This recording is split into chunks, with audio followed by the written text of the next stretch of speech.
Here's how to convert to AVIF or AVIF image format. I use an app called ConvertSave that I actually created with my brother, and you can find it at convertsave.com or just click the link in the description. But it'll take any images you want and convert them to any image file type that you want. You can select the output up here after you click and drag them in, and then find AVIF right down here. And so we can hit convert. It'll take all of those images and convert them to AVIF.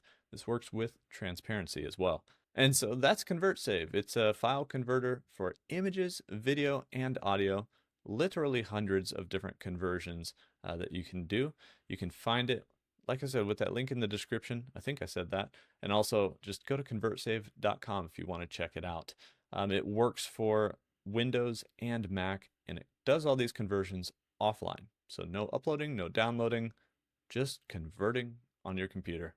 So hopefully you find that useful. Thanks for the support, you guys. That's how I convert to AVIF, and I'll see you in the next one.